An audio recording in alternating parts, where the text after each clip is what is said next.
40 ఏళ్ల అనుభవం ఉన్నటువంటి, అపార అనుభవం ఉన్నటువంటి, రాజకీయ అనుభవం ఉన్నటువంటి, తనకు తనుగా భారతదేశంలో నా అంత అనుభవజ్ఞుడు ఎవరూ లేరని చెప్పి స్వయం ప్రకటిత అనుభవదారుగా చంద్రబాబు నాయుడు గారు తనకు తాను ప్రకటించుకుంటుంటారు. అంత అపార అనుభవం ఉన్నటువంటి, లేదా ముఖ్యమంత్రిగా విశేష అనుభవం గడించాను, నా అంత అనుభవం ఉన్నటువంటి, లేతే నేను పనిచేసిన అన్ని రోజులు పనిచేసిన ముఖ్యమంత్రి కూడా ఎవరూ లేరని చెప్పని చెప్పుకునేటువంటి నారా చంద్రబాబు నాయుడు గారు ఎక్కి 35 రోజులైతే ఈ ఆంధ్రప్రదేశ్ రాష్ట్రంలో ఈ 35 రోజుల్లో ఏం మారింది? కొత్తగా ప్రభుత్వం వడివడిగా తన అపార అనుభవంతో ఏం అడుగులు ముందుకేయించారు? ఈ 35 రోజుల్లో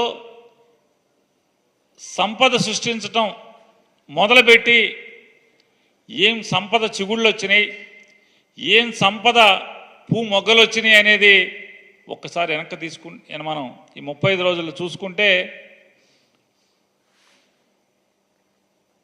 35 రోజులు కూడా ఆంధ్ర రాష్ట్ర ప్రజలకు ఒరిగింది ఏంటయా అంటే పెన్షన్ డబ్బులు చేతిలో పట్టడం తప్పితే మరొక్క పని జరిగిన పరిస్థితి లేదు. సరే 35 రోజులకే జరిగిపోతాయి అంటే జరిగిపోతాయి అనట్లేదు, చేస్తామని చెప్పి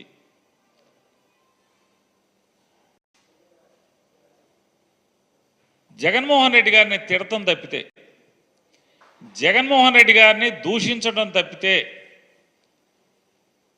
ఒక్క మంచి మాట, లేకపోతే తను చెప్పిన ఒక్క మాటను నెరవేర్చే కార్యక్రమాన్ని కూడా శ్రీకారం చుట్టలేదు.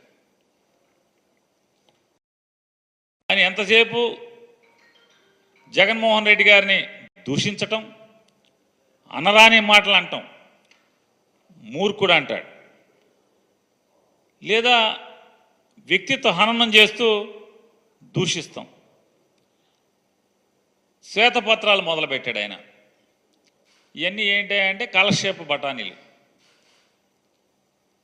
ఈ శ్వేతపత్రాలన్నీ కూడా రోజులు హరించటానికి తప్పితే, కాలక్షేపానికి తప్పితే ఈ రాష్ట్రానికి ఏమన్నా ఉపయోగపడేది ఒక్కటన్నా ఉందా? ఏ శ్వేతపత్రంలో అయినా, ఏ శాఖకు సంబంధించిన శ్వేతపత్రంలో అయినా ఎవరినన్నా మీరు దోషిగా నిరూపించగలిగారా? ఈ ప్రభుత్వాన్ని కానీ, లేదా ఆ ప్రభుత్వం నడిపినటువంటి, ఆ శాఖ నడిపినటువంటి వైఎస్ఆర్ కాంగ్రెస్ పార్టీకి సంబంధించినటువంటి నాయకుల్ని కానీ, లేదా అధికారులను కానీ ఒక్కరన్నా దోషిగా మీరు చూపించగలిగారా? ఒక తంపుడు ఉపన్యాసం జగన్మోహన్ రెడ్డి గారిని తిడతాం,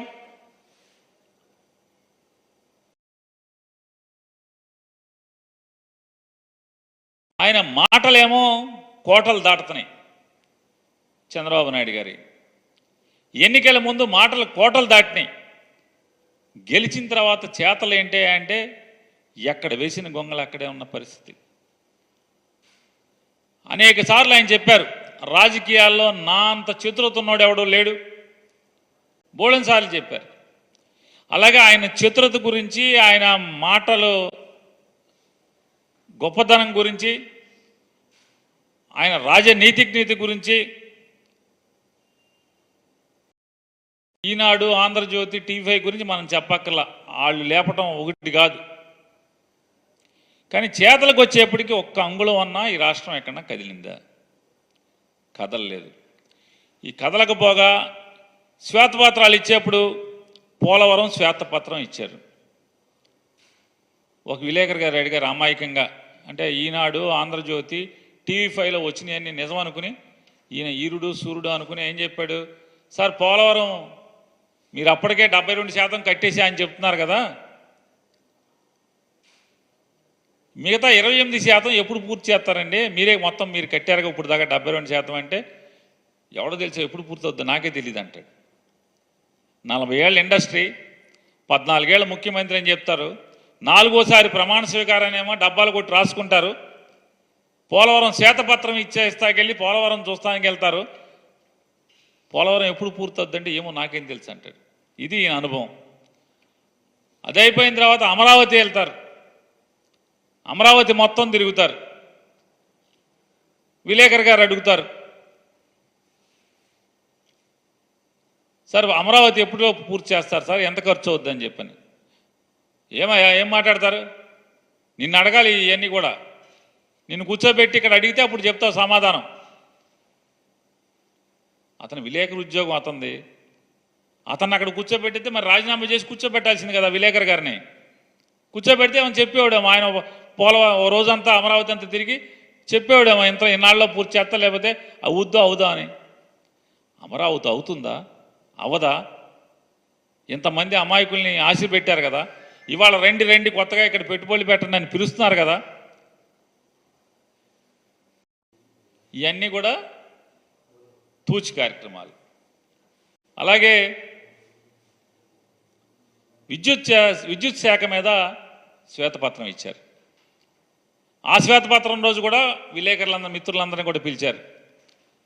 అన్ని జగన్మోహన్ రెడ్డి గారి మీద అసత్యాలు చెప్పారు, లేని అప్పులు చెప్పారు. పాపాలు అప్పులు చేసిందేమో ఆయన చేసేసి. ఒక విలేకరు గారు అడిగారు, ఏమండి మీరు నాణ్యమైన విద్యుత్ని రేటు పెంచకుండా రేట్లు తగ్గించిస్తా అని చెప్పారు కదా అంటే వెంటనే విలేకరు మీద రివర్స్ అయిపోయారు. ఏం మాడుతున్నాను, ఎవరు చెప్పాడు? ఆయన చెప్పానా? ఆయనే చెప్పాడు. ట్రూ అప్ ఛార్జెస్ లేకుండా జగన్మోహన్ రెడ్డి గారు ట్రూ అప్ ఛార్జెస్ పేరుతో కరెంటు రేట్లు పెంచకుండా ట్రూ అప్ ఛార్జెస్ మీద మీ మీద భారం వేసి మీ మీద విపరీతంగా బాధుడుని చెప్పని బాధుడు అని చెప్పని ఊరు తిరిగారు, పేట తిరిగారు, సందు తిరిగారు, గొంతు తిరిగారు. తండ్రి కొడుకులు ఇద్దరు, ఈ తెలుగుదేశం నాయకులందరూ కూడా, ఇవాళ ఎమ్మెల్యేలు మంత్రులైన వాళ్ళందరూ కూడా తిరిగారు. పవన్ కళ్యాణ్ గారు కూడా చెప్పారు, విద్యుత్ ఛార్జీలు బాగా పెరిగిపోతున్నాయి, మన చంద్రబాబు నాయుడు గారిని గెలిపించుకుందాం, విద్యుత్ ఛార్జీలు తగ్గిద్దామని. ఈయనంటాడు శ్వేతపత్రం ఇచ్చి, ఎవడు చెప్పాడు నేను తగ్గిస్తా అని చెప్పానా అంటాడు. ఆల్రెడీ వీళ్ళు జూన్ 4న గెలిచారు. 12 తారీఖు దాకానేమో 8 రోజులనేమో రిమోట్ కంట్రోల్తో పరిపాలించారు. 12వ తారీఖు నుంచి ఏమో తెర మీదకి వచ్చారు. మరి ట్రూ అప్ ఛార్జెస్ ఏమో వచ్చేస్తున్నాయి కరెంట్ బిల్లులో. మరి ఎన్నికల ముందు మీరు ప్రజలకు ఏం చెప్పారు? కరెంటు ఛార్జీలు పెంచమని చెప్పారు. జగన్మోహన్ రెడ్డి అయితే మిమ్మల్ని బాధేస్తున్నాడు, బాధుడే అన్నారు కదా. మరి ఆ బాధుడు మరి మీరు బాధుతున్నారు కదా. అంటే జగన్మోహన్ రెడ్డి గారు చేసింది కరెక్ట్ అనే కదా. ఇవాళ